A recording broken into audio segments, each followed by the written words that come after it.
हर हर महादेव, ओम नमः शिवाय। दोस्तों, 29 सितंबर 2023 से पितृपक्ष श्राद्ध या जिसे कनागत भी कहते हैं शुरू होने जा रहे हैं।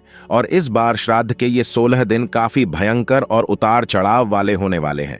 और इस बार की गई आपकी एक छोटी सी गलती भी आपको पितृदोष का भागीदार बना सकती है। परंतु कुछ उपाय द्वारा इस श्राद्ध पितृपक्ष में आप अपने पितरों को प्रसन्न करके उनका आशीर्वाद प्राप्त कर सकते हैं।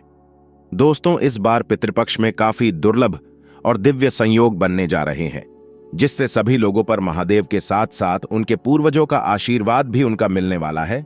दोस्तों, हमारे हिंदू धर्म में पितृपक्ष पितरों को समर्पित किए जाने वाला समय माना गया है। पितृपक्ष, जिसे श्राद्ध या कई लोग कनागत भी कहते हैं, इस पूरे भारतवर्ष में मनाया जाता है। दोस्तों, पितृपक्ष में पितरों की आत्मा की शांति के लिए श्राद्ध तर्पण और पिंडदान किया जाता है। और इन दिनों कुछ ऐसे काम होते हैं जिन्हें हमें करने से बचना चाहिए। दोस्तों, हिंदू पंचांग के अनुसार भाद्रपद मास के शुक्ल पक्ष की पूर्णिमा तिथि से पितृपक्ष प्रारंभ होते हैं और अश्विन मास के कृष्ण पक्ष की अमावस्या तिथि को पितृपक्ष का समापन हो जाता है।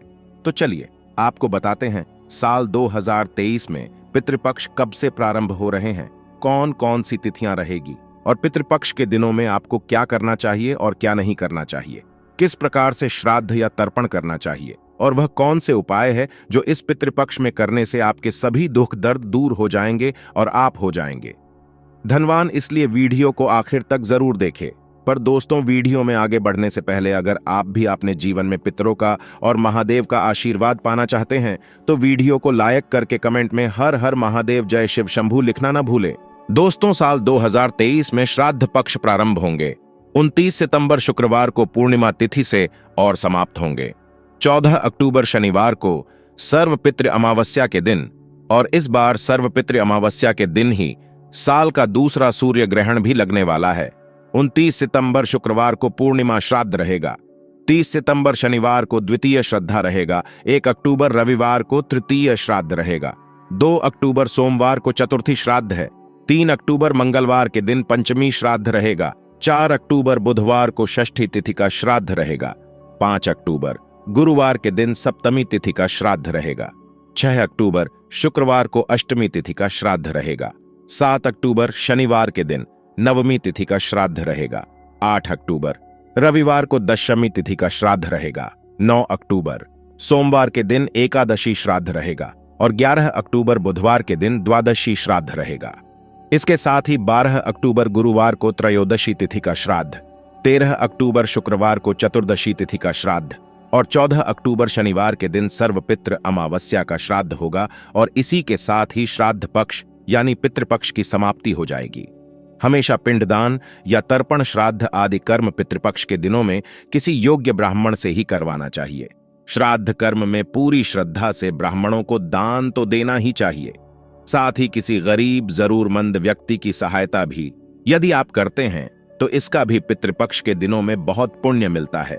साथ ही साथ गाय, कुत्ते आदि, कौवे आदि पशु पक्षियों के लिए भी हर दिन भोजन का एक अंश जरूर ढालना चाहिए, या जिस तिथि में भी आपके यहाँ श्राद्ध है उस तिथि में आप जरूर ढालें। अगर संभव हो तो गंगा नदी के किनारे पर श्राद्ध कर्म करवाना चाहिए। अगर ऐसा करना संभव न हो तो आप घर पर भी इसे विधि विधान से कर सकते हैं। जिस दिन श्रद्धा होगा उस दिन ब्राह्मणों को भोजन जरूर करवाना चाहिए। भोजन के बाद अपनी सामर्थ्य के अनुसार दान दक्षिणा देनी चाहिए।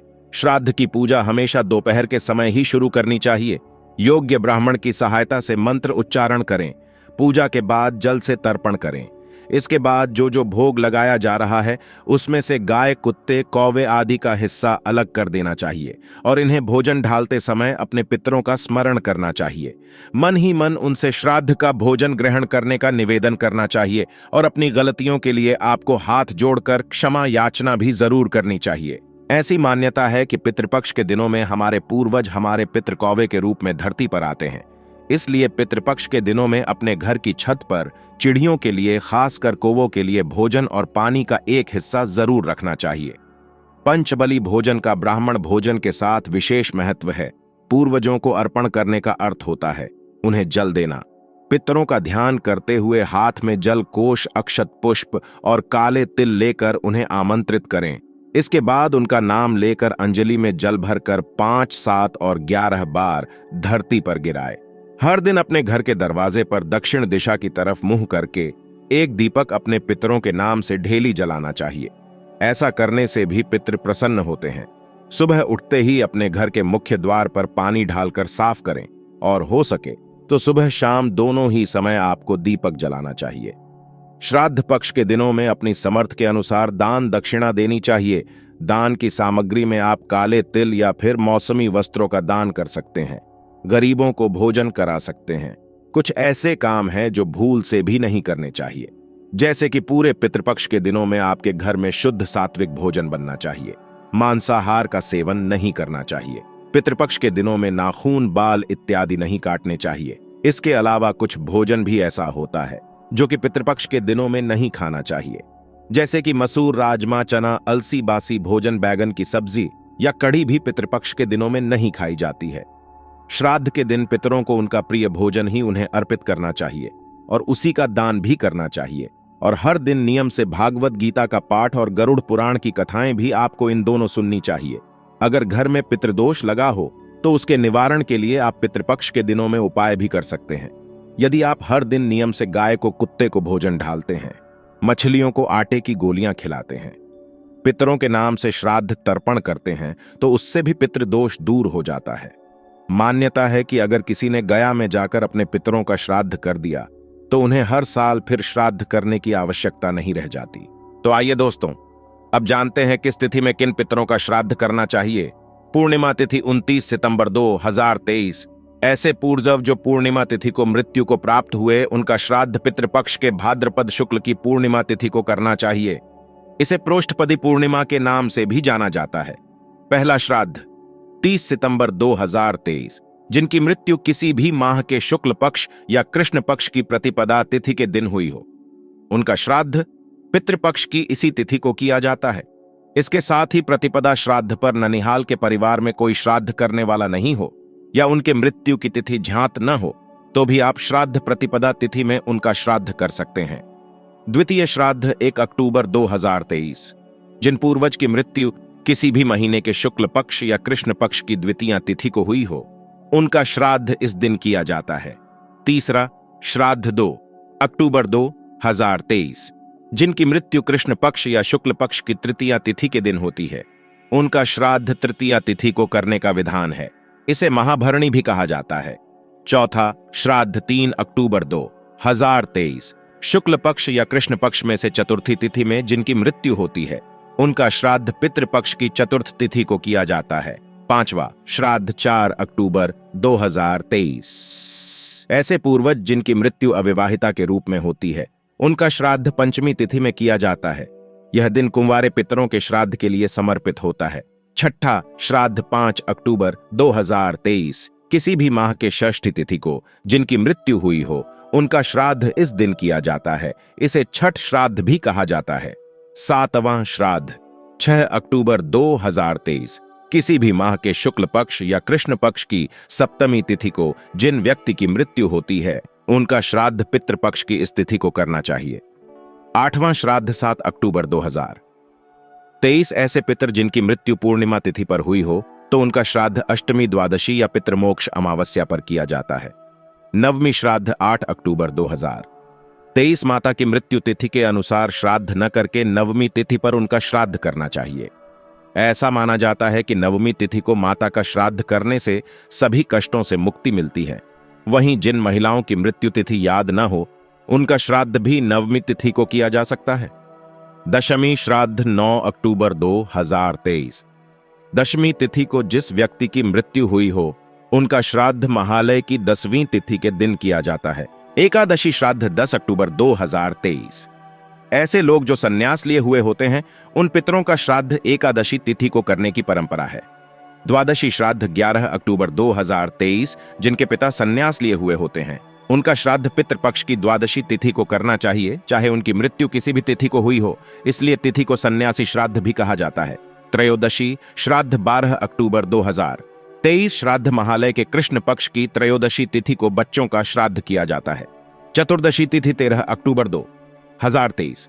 ऐसे लोग जिनकी अकाल मृत्यु हुई हो, जैसे आग से जलने, शस्त्रों के आघात से, विषपान से, दुर्घटना से या जल में डूबने से हुई हो, उनका श्राद्ध चतुर्दशी तिथि को करना चाहिए। अमावस्या तिथि 14 अक्टूबर 2023।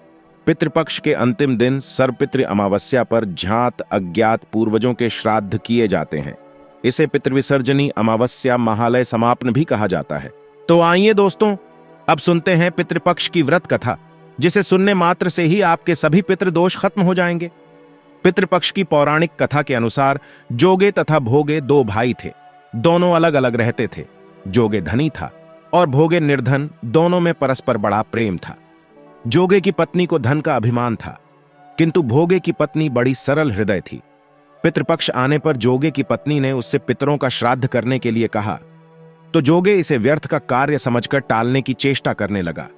किंतु उसकी पत्नी समझती थी कि यदि ऐसा नहीं करेंगे तो लोग बातें बनाएंगे। फिर उसे अपने मायके वालों को दावत पर बुलाने और अपनी शान दिखाने का यह उचित अवसर लगा। अतः वह बोली, आप शायद मेरी परेशानी की वजह से ऐसा कह रहे हैं, किंतु इसमें मुझे कोई परेशानी नहीं होगी। मैं भोगे की पत्नी को बुला लूंगी, दोनों मिलकर सारा काम कर लेंगी। फिर उसने जोगे को अपने पीहर न्योता देने के लिए भेज दिया।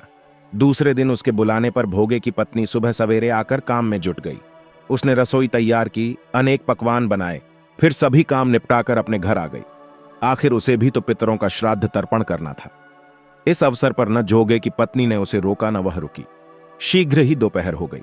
पितृभूमि पर उतरे जोगे। भोगे के पितर पहले जोगे के यहां गए तो क्या देखते हैं कि उसके ससुराल वाले वहां भोजन पर जुटे हुए हैं। निराश होकर वे भोगे के यहां गए। वहां क्या था, मात्र पितरों के नाम पर अग्यारी दे दी गई थी। पितरों ने उसकी राख चाटी और भूखे ही नदी के तट पर जा पहुंचे। थोड़ी देर में सारे पितर इकट्ठे हो गए और अपने अपने यहां के श्राद्धों की बड़ाई करने लगे। जोगे भोगे के पितरों ने भी अपनी आपबीती सुनाई। फिर वे सोचने लगे, अगर भोगे समर्थ होता तो शायद उन्हें भूखा न रहना पड़ता, मगर भोगे के घर में तो 2 जून की रोटी भी खाने को नहीं थी। यही सब सोचकर उन्हें भोगे पर दया आ गई।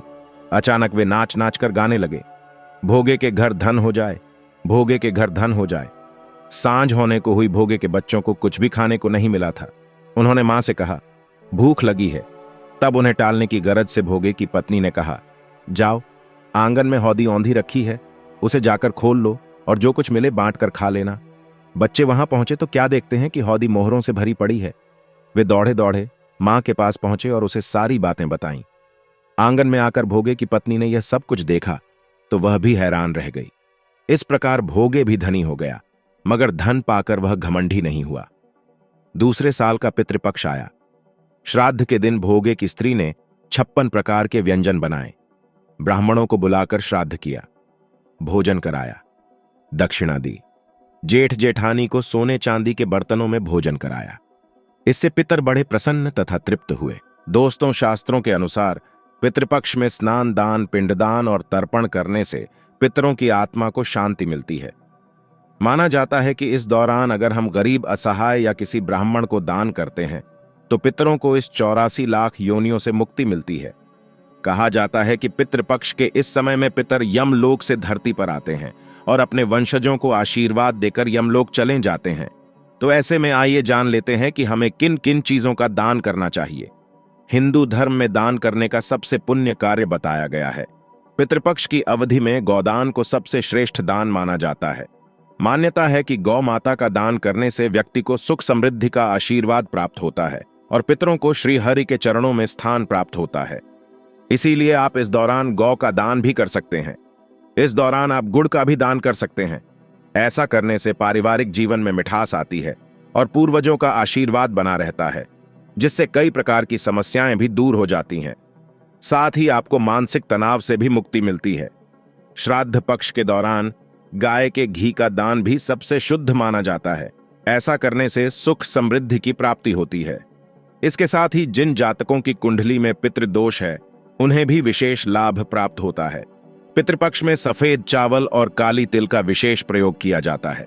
इसलिए किसी भी जरूरतमंद व्यक्ति को पितृपक्ष की अवधि में गेहूं, चावल अथवा तिल का दान अवश्य करनी चाहिए।